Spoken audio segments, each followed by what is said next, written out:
Sapagkat ako rin naman ay taong nasa ilalim ng kapahamalaan, na may nasasakupan akong mga kawan. At sinabi ko rito, yumaon ka at siya'y yumayaon. At sa isa, halika at siya'y lumalapit. At sa aking alipin, gawin ko ito. At kanyang ginagawa. At nang marinig ito ni Jesus, ay nagtaka siya at sinabi sa nagsisunod, katotohanang sinasabi ko sa inyo, na kahit sa Israel man, ay hindi ako nakasumbong ng ganitong kalaking pananampalataya. At sinabi ko sa inyo, na marami ang magsisipang galing sa silangan at sa kalunuran at magsisiupong kasama ni Abraham at ni Isaac at ni Jacob sa kaharian ng langit. Natapwat ang mga anak ng kaharian ay bawang itatapon sa kadiliman sa labas. Diyan na nga ang pagtangis at pagngangalit ng mga ngipin. At sinabi ni Jesus sa sentoryon, humayo ka ng iyong lakad, at ayon sa iyong pagsampalataya, ay gayon ang iyong mangyari. Ay gayon ang sa iyo'y mangyari. At gumaling ang kanyang alila sa oras din yaon. At nang pumasok si Jesus sa bahay ni Pedro, ay nakita niya ang biyanang babae nito na nararatay dahil sa lagnat. At inipo ang kanyang kamay at inibsan siya ng lagnat at siya'y nagbangon at naglingkod sa kanya. At nang kinapunan ay dinala nila sa kanya ang maraming inaalihan ng demonyo at pinalayas niya sa isang salita ang masasamang espiritu at pinagaling ang lahat ng mga may sakit upang matupad ang sinabi sa pamamagitan ng propeta Isaias na nagsasabi, siya rin ang kumuha ng ating mga sakit at nagdala ng ating mga karamdaman. Nang makita nga ni Jesus ang lubang maraming tao sa palibot niya, ay pinag-utos niyang tumawid sa kabilang ibayo at lumapit, lumapit ang isang eskreba at sa kanya nagsabi, Guro, susunod ako sa iyo saan ka man pumaroon. At sinabi sa kanya ni Jesus, may mga lungga ang mga zora at may mga pugad ang mga ibon sa langit. Datapwat ang anak ng tao ay walang hiligan ang kanyang ulo. Ibig sabihin yun, misyonero siya kasi walang sariling pamamahay. Kaya lahat ng bahay na pinuntan niya, doon siya natutulog. In PE pala siya. Oo. No permanent address. Kaya sa kabimisyon niya, marami siyang masakit na nakita at naakay niya lahat. Dahil yun ay mga himala na nakita ng karamihan. Kaya sa panahon niya, yung mga nakakita na mahimala na yun, sila ang naniwala. Pero yun yung nakakita, sila ang mga pilosopo na nagsasabi na mayroon siyang demonyo. Nasa 9 na pala yung sinasabi mo, Lolo. Sige. Nasa 9 na. Ito yung tumawid na sila sa kabilang ibayo. At lumulan siya sa isang daong, at tumawid. At dumating sa kanyang sariling bayan. At narito, dinala sa kanya ang isang lumpo na nakahiga sa isang higaan. At nang makita ni Jesus ang kanilang pananampalataya, ay sinabi sa lumpo, Anak, laksan mo ang iyong loob, at ang iyong mga kasalanan ay pinatatawad na. At narito ang ilan sa mga eskreba na nangagsabi sa kanilang sarili, ang taong ito'y mamumusong. At pagkaunawa ni Jesus ng kanilang mga kaisipan, ay sinabi, bakit nag-iisip kayo ng masama sa inyong mga puso? Sapagkat alinbaga ang lalong magaang sabihin, ipinatatawad na ang iyong mga kasalanan, o sabihin, magtindig ka at lumakad ka. Alright. Dalawang klase ng salita. Magtindig ka, lumakad ka, yung tao lumpo, lumalakad na. Yung isang salita, pinagaling ka ng iyong pananampalataya. Parehas lang naman din Ayun lang yun. Kasi gumaling Dahil yung pinagaling ka na yung pananampalataya, pinatawad na niya yung tao na may kasalanan.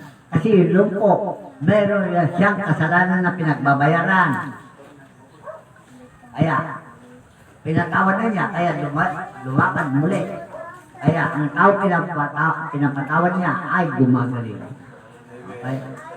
So, sana, yung kasalanan niyo, napatawad na lahat. Amen? Amen. Ito, ang isa pa, yung hain, nandun sa Levitico, 14:1. Yung alay na paglilinis ng ketongin.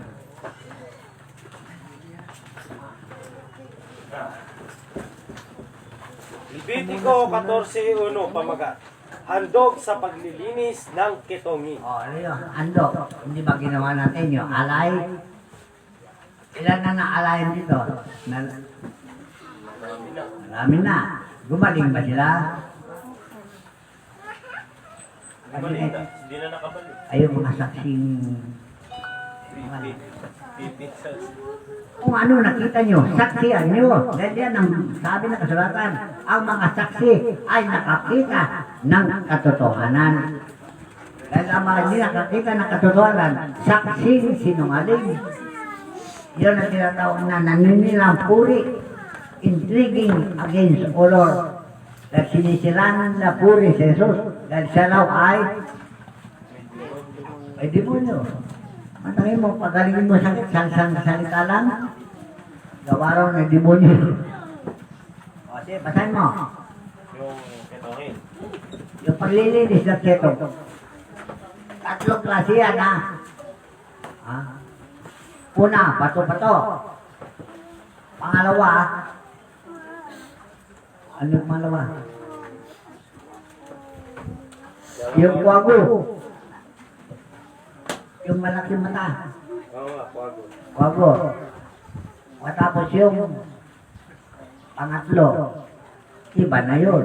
Malalaking hype na yun. Eh, yung una muna. At sinalita ng Panginoon kay Moises na sinasabi, ito ang magiging kautusan tungkol sa may ketong, sa kaarawan ng kanyang paglilinis. Ano yung ketong? Sakit na hindi mapapagaling. Sige. Siya'y dadalhin sa saserdote. At ang saserdote ay lalabas sa kampamento at titingnan ng saserdote at narito kung ang salot na ketong ay gumaling sa may ketong.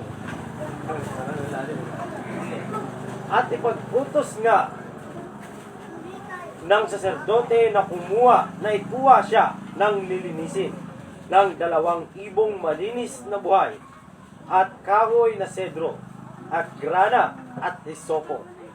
At ipag-utos ng saserdote na patayin ang isa sa mga ibon sa isang sisidlang lupa sa ibabaw ng tubig na umaagos. Ayun ang patakaran ng una. Ngayon yung patakaran ay kakaiba na. Dahil mahirap hanapin yung mga hayop na dilutungod dyan. At saka makayong sidro. Hindi natin alam kung anong uring kahoy sidro yun. Kung ano sila siya rito, siya na ang ginagamit natin. Okay? So, iyan. Iba naman yung 15. Yung 15 naman, kakaiba. Alituntunin tungkol sa pagkamarumi. Alam mo yung pagkamarumi? Alam mo yung ibig sabihin ng pagkamarumi? Yung ano niya, kamukha ni Magdalena. Marumi siyang babae. Sinalihan siya ng 7 demonyo. Hindi na pagaling na sinuman. Noon nakalaya si Jesus yun. Ano sabi kay Magdalena? Huwag mo nang ulitin yung ginagawa mo. Makakapalik pa sa'yo. Mas malala ka dyan. Kaya nagbago si Magdalena. At si Magdalena ay na-in love kay Jesus. At naging asawa ni Jesus. Tanda nyo ha. Ayan ang istorya ni Magdalena at ni Jesus. Pero wala kayong kumain ng mga iglesia ng dugulo kasi nakalagay din pala doon. Ang dugo Hindi alam anong kaulugan ng dugo. Noong panahon ni Moises, yung dugo pinagbibindisyon sa bahay. Kaya yung dugo ng hayop, hindi lalaan sa pagbindisyon. Kaya hindi kinakain yung dugo. Eh, iglesia naman, hindi maintindihan. Pagbindisyon. Wala naman siyang bindisyonan. Eh, wala naman silang kakayahan na magbindisyon. Yun ang ginagawa nung parang paning Moises. Dami pala mga batas dito. Oo. Kahit yung pagpatay ng hayop, may batas din. Talaga. Tapos may ritual tungkol sa taong pagsisisi. Talaga. Ang dami. Kaya napaka Huwaga talaga. hiwaga ang banal na suratan. Kaya yung iglesia, nabasa niya na kain na yung dugo. Yun na lang ang natanda niya. Hindi niya alam na yung dugo na yun eh. Pagbindisyon, kaya hindi pinakakain eh. Pero sa bagong tipan, huwag mo nang sabihin sa pinasuto Na marumi. na marumi ang Sabagat nilinis. linis ng Diyos ay huwag mong ipalagay na marumi. Yan yung sinabi niya kay Pedro nung nakakita siya ng akat na paka. Kasi nung unang panahon, hindi makain ng baboy. Medyo, dahil biyak ang kuko, pati yung baka. Hindi, ano yung kumakain na hindi nibuhuya? Baboy. Lulok lang lulok. Oo, hindi gumuguya, hindi makain yun. Pero sa panahon ni Jesus, nilinis niya lang. Talo. Bluetooth mode. Pero, Hindi na i-charge pala ng maayos. Bluetooth mode.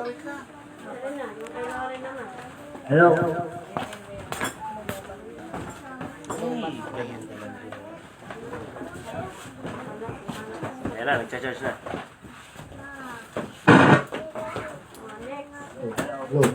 Bluetooth mode. Gila. hello. O, meron pa. O, sige. Haba na masyado ata yung pinagkanan natin. Ganda nga eh. Raniwag eh. Alaman nyo, ang hiwaka ng Biblia. Kaya yung mga relihiyon, dahil wala silang kakayaan, nagampanin lang ito, kaya sila ay yung mata, sinasabing pula ang propeta at inililigaw ang marami. Nandun sa Matthew 4, ay 4, 4. Matthew, Ay, 4. Mateo 4. 4. Mateo 24:4. Ingat. Siya yun? Ay, ang hindi niya sa kanyang mga alagad, mag-ingat kayo na huwag kayong mailigaw ni naman. At sumagot si Jesus at sinabi sa kanila, Mag-ingat kayo na huwag kayong mailigaw ni numan. Dito mo. Sapagkat marami ang magsisiparito sa aking pangalan na magsasabi ako ang Kristo at ililigaw ang marami. Alright. Kasi, ang kauluan ng Kristo ay pangangaral. Mga maral. Pangangaral ay Kristo. Pero, iniligaw ang marami. Tuloy mo. At mga kakarinig kayo ng mga digmaan at mga lingaungaw ng mga digmaan. Ingatan ninyo na huwag kayong magulumihanan, sapagkat kinakailangan ito'y mangyari na dapat hindi pa ang wakas. Alam niyo, digmaan. Bakbakahan. Debate. Debate. Sige. Tuloy mo ka. Hanap ako kasi. Sapagkat magsisitindig ang bansa laban sa bansa. Reliyon sa reliyon. Oh, religion na religion, magdidebate. At ang kaharian laban sa kaharian. At magkakagutom at lilindol sa iba't ibang dako.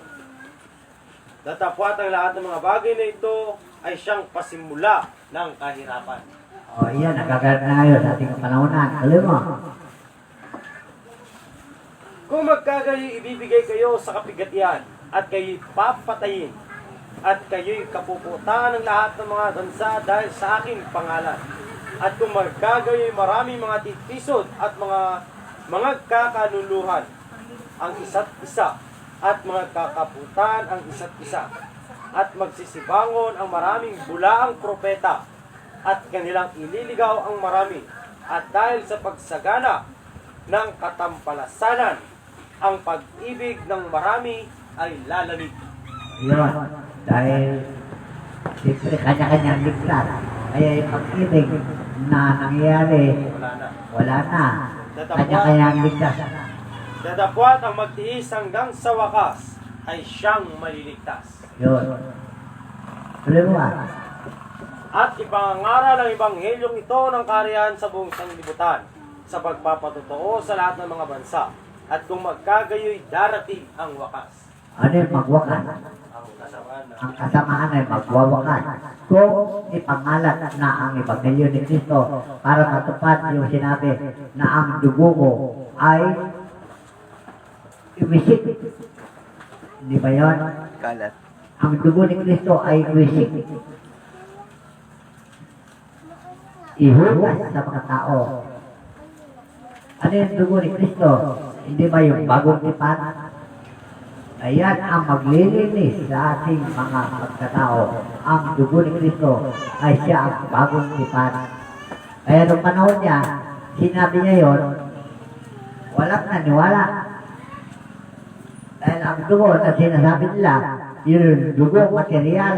Pero ang dugo na spiritual ay siya yung bagong tipan na siya ang maglilinis sa buong sangkatauhan upang magkaroon na ng wakas. Ano yung kawakasan? Yung kasamaan ay magwakas na. Kaya lang yung halaga ng Diyos, tulog pa. Kaya, ang sabi ng Biblia ay ito. Isaiah 60.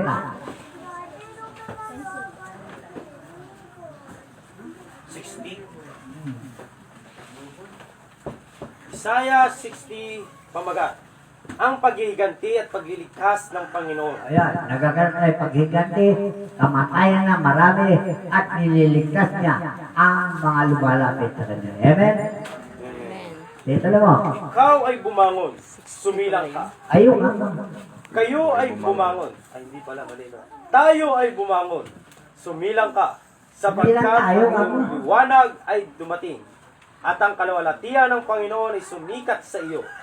Sapagkat narito, tatakpan ang kadiliman ng lupa at ng salimot na dilim ang mga bayan. Ngunit ang Panginoon ay sisikat sa inyo, at ang kanyang kalawalatian ay makikita sa inyo. Ano yung kaluwaltian ng Diyos?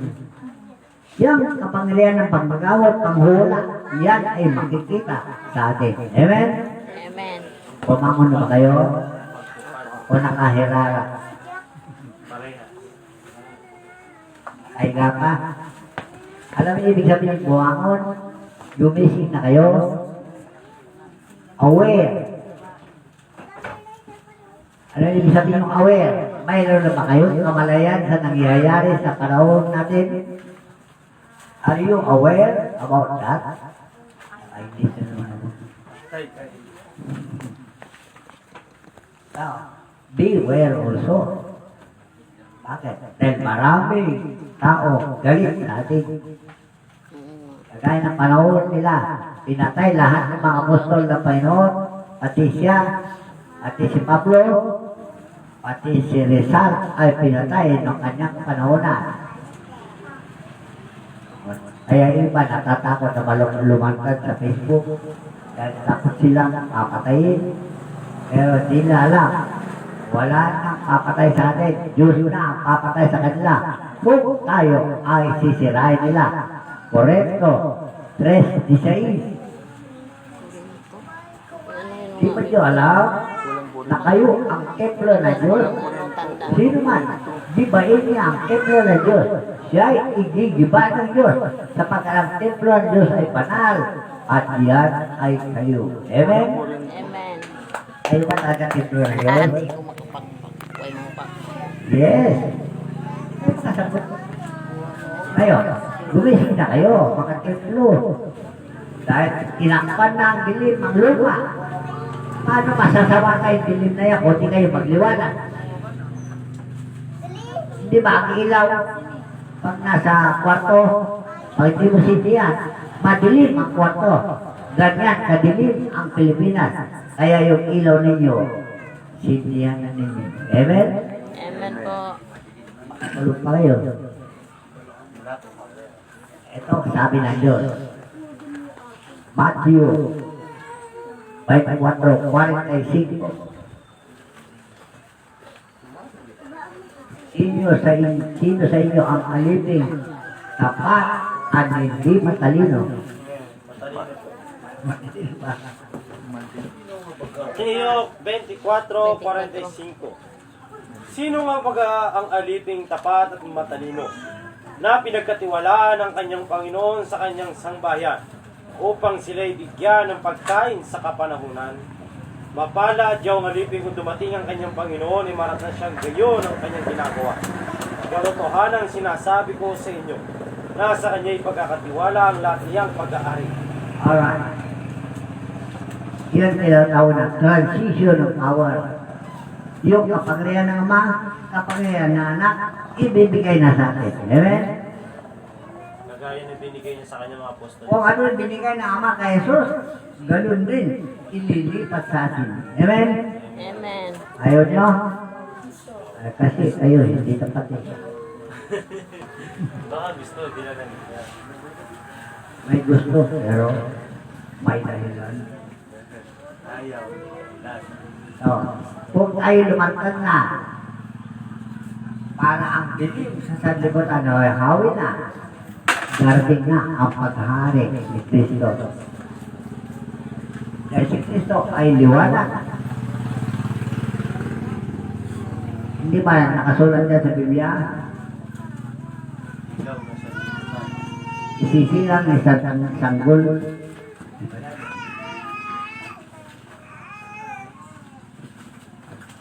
Isayas 9:6. Sapagkat sa atin ay pinanganak ang isang bata, sa atin ay binigay ang isang anak na lalaki, at ang pamamahala ay maatang sa kanyang balikat, at ang kanyang pangalan ay tatawaging kamangha-mangha, tagapayo, makapangyarihang Diyos, walang hanggang Ama, Pangulo ng kapayapaan. Alright. Hindi nakapaghari dahil nung malaki na siya, pinatay na siya, di ba? So, ngayon, dahil patay na siya, nasa panig na siya ng Espiritu. Ngayon,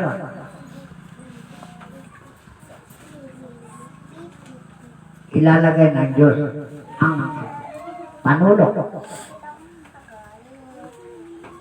Nandun sa Pedro 2, 6.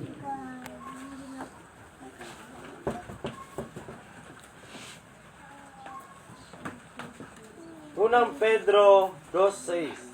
Sapagkat ito ang nilalaman ng kasulatan. Narito, aking inilalagay sa siyo ng isang batong panulok na pangulo, hirang mahalaga, at ang sumasampalataya sa kanya ay hindi mapapahiya. Sa inyo ang nangananampalataya siya'y mahalaga.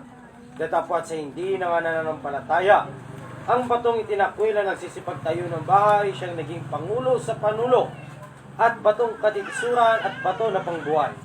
Sapagkat sila ay natitisod sa salita, palibhasa ay mga suwaid, na dito rin naman sila itinalaga. Alright. Sino yung mga itinakwil na nagtatayo ng simbahan o relihiyon?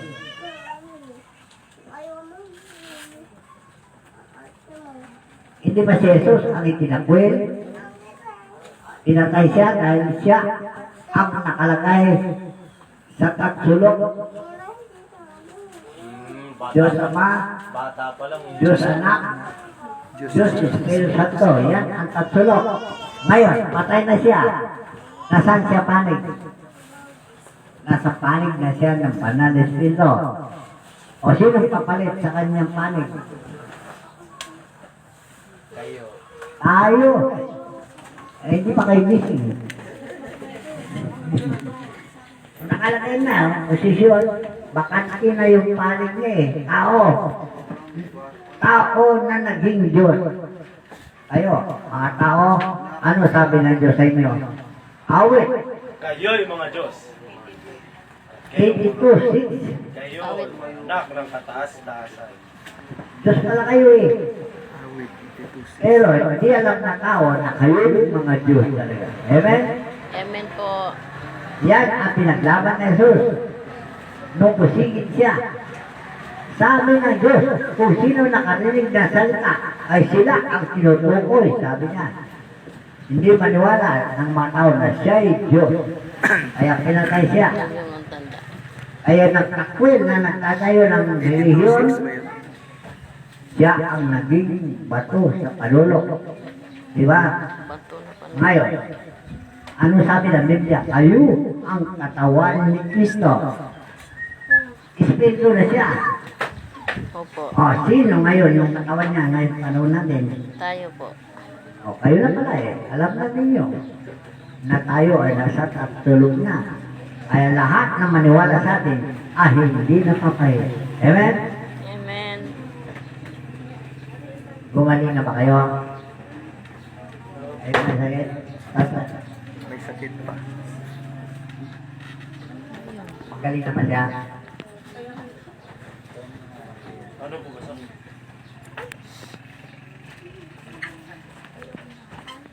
Ano pakiramdam mo ngayon? Okay na. Gagaling ka. Hintay mo lang. Dahil kailangan mo pa talagang kumain para makarecover ka. Kasi nagkulang ka ng pagkain eh. Diba? Hindi kakain ka, nilalabas mo. No? Ganyan ka, kumaya. Pero pag kumain ka na kumain, lulusog ka talaga. Okay? Pero patay hindi tayo eh. Marami yun eh. Ilang bang gumaling sa linggong nakaraan?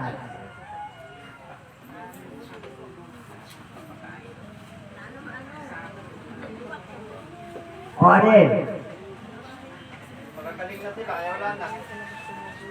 ikaw may akay yan. Patay na yung may akay din. Nasa sa buhay. Ah, hindi mo sabi nito ni Cristo? Ariel, iniibig mo ba ako? Nasa Pampanga lalo.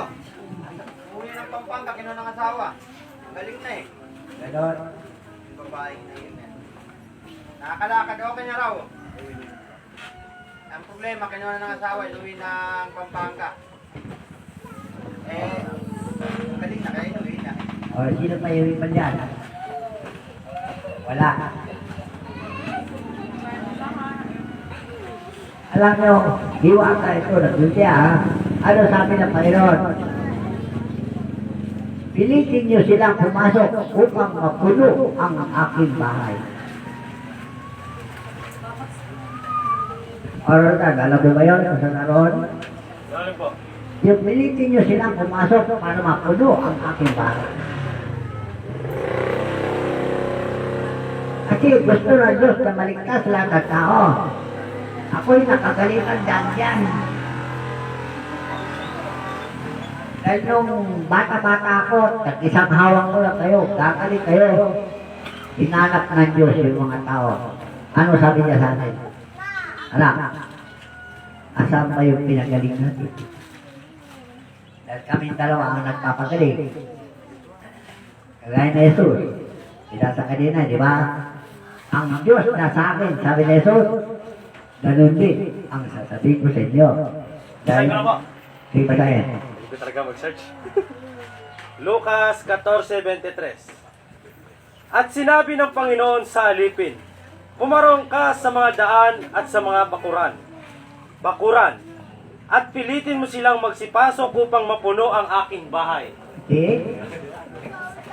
Tignan nyo, kaharian ng langit. Si Jesus ay hari. Wala siya pinagharian. Anong klaseng hari yan?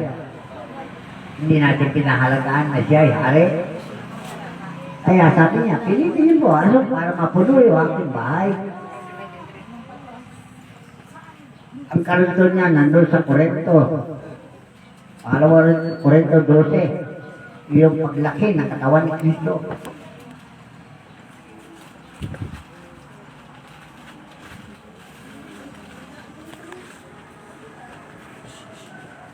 Korinto?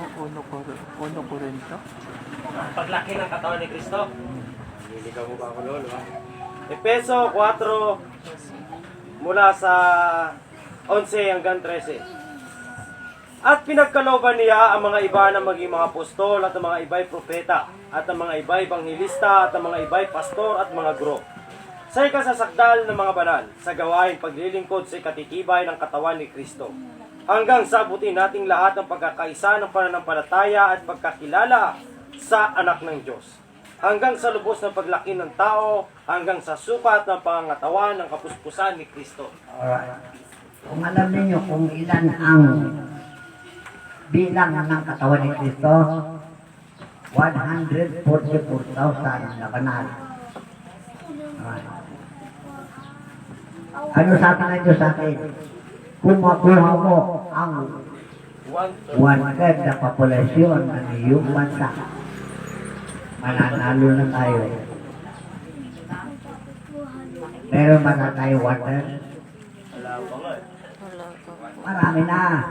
Dahil dyan sa Union Espiritista, 300,000 na yan. Hindi pa nakikisa.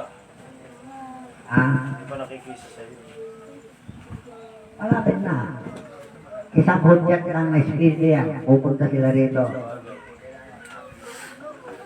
Dahil ang mga banal na espiritu, nakakaisa sila. Alam nyo. Utusan na sila ng mga espiritu. Pupunta sila rito. Kamukha yung 3 hari. Kung saan sinilang si Kristo, inutusan sila. Hanapin nyo yung sanggol. Ilang buwan sila naghanap? 6 na buwan. 3 buwan. Huwag pa sa kalendaryo. Dahil hindi lang siya, October 23, nung matakbuhan siya, January 6. Kaya yung January 6, fiesta na 3 hari, di ba?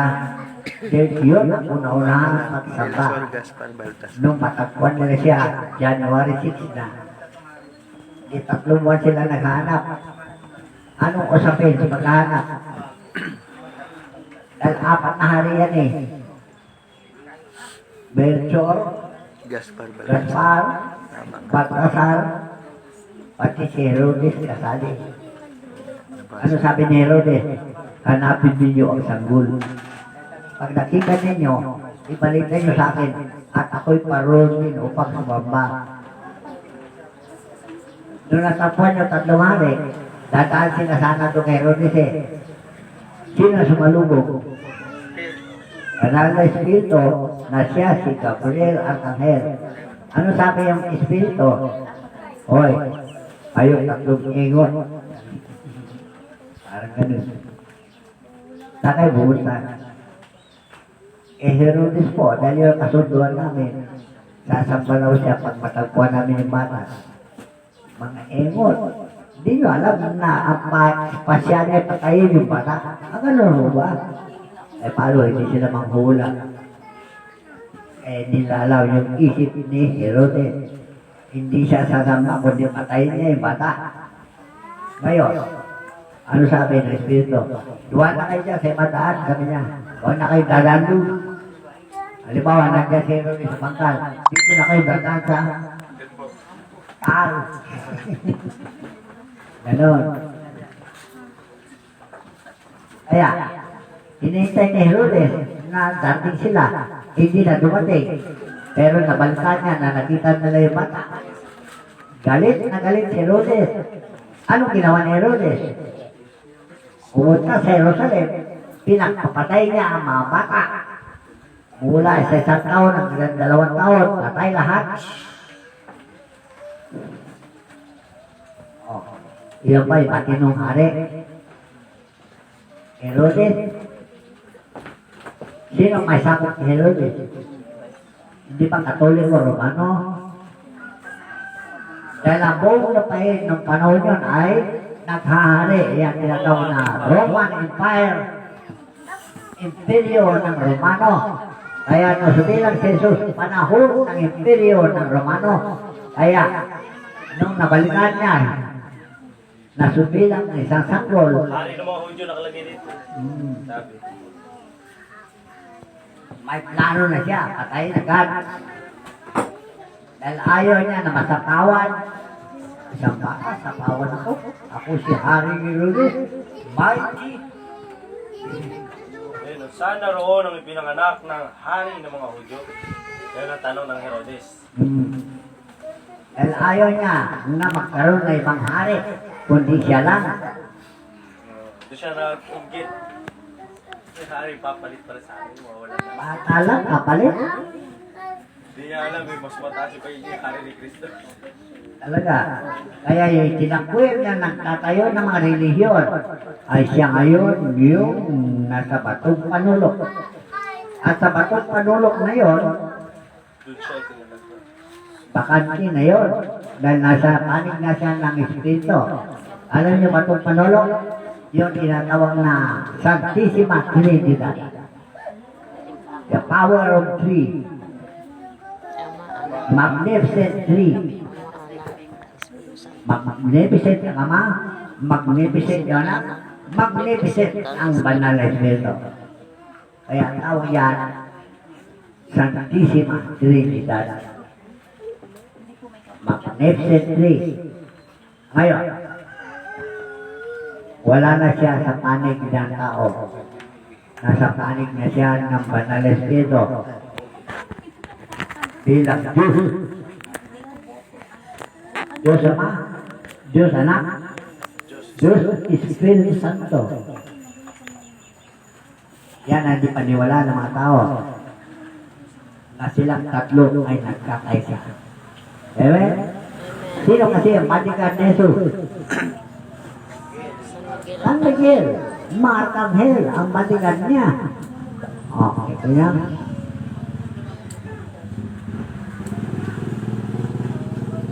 so, wala nakakalam ng lihim nito na tayo sa building na ito ay marami na. Sino nakakita? Hindi ba si Christy Bianco? Ano nakita niya dito? Mga kaluluwa to. Punong-puno raw ng tao. Yung pala, mga arkanghel, punong-puno ito. Kaya, tinawag ko si Christy Bianco diyan sa Fairview. At tinawagan niya ako. Maraming masakit doon sa kanyang membro. Guturo niyang mali. Nakita ko na manunubog siya. Tingnan ko nga, sabi na kung tunay naman Diyos sila. O hindi ako pumunta. April last year yun. Hindi ako pumunta. Nainip siya dahil yung mga masakit na marami. Siya pumunta rito. Nandiyan pa lang sa bungad eh. Sinalubong na siya ng mga arkanghel. Pagdating dito, puno-puno daw ng tao. Samantalang, hindi naman puno. Siksikan ng mga tao eh. Yung pala eh, yung mga arkanghel na yung nakita niya. Kaya nung magsalita siya eh, hindi makapagsalita, di iyak ang iyak. Hindi kilabutan. Hindi kilabutan siya. Sabi siguro. Ay, sabi ko siya. Ngayon, yan ang hiwaga ng kaharian ng langit. Nakaunti lang tayo dito. Sama lang o dalawa. Puno-puno rito ang mga pakinig. Kahit na yung makaluluwa ng patay, nakikinig dito. Kahit na mga arkanghel, nakikinig dito. Kahit na Diyos mismo, nagmamasid siya dito. Yan yan. Alapan niya yan.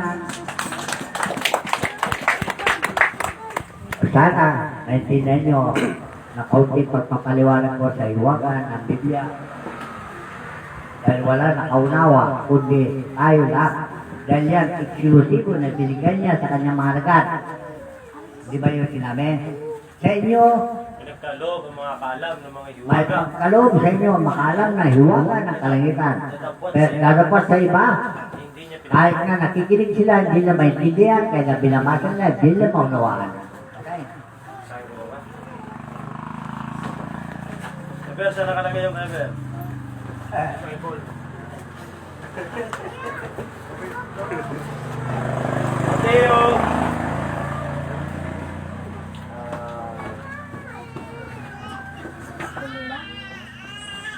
Sa Gis. 11 na po. At sumagot siya at sinabi sa kanila, sa inyo ipinagkaloob ang mga kaalam ng mga hiwaga ng kaharian na dapat hindi pinagkaloob sa kanila. Ayan po. Sapagkat sino mang mayroon ay bibigyan at siya'y magkakaroon ng sagana. Ngunit sino mang wala, pati nang nasa kanya ay aalisin sa kanya. Alright. So, ang hiwaga ng Ebanghelyo ay ipinagkakaloob sa mga taong pinagkakatiwalaan. Amen? Amen. So, kagaya na ninyo,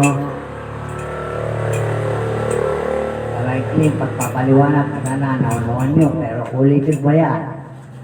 Doon sa Facebook, malinaw na malinaw, na pinaliwanag ko ron, kahit ay yung dato ng Queen Helen, yung dato niya, pinakikig niya pala ako, dahil nakausap niya si Lady Min.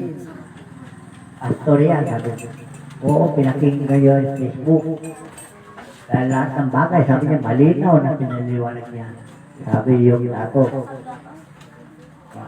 Ngayon, dito sa Mindanao, medyo magulo sila. Kaya lang, sa pamagitan ng tulong ng Diyos, magkakaroon ng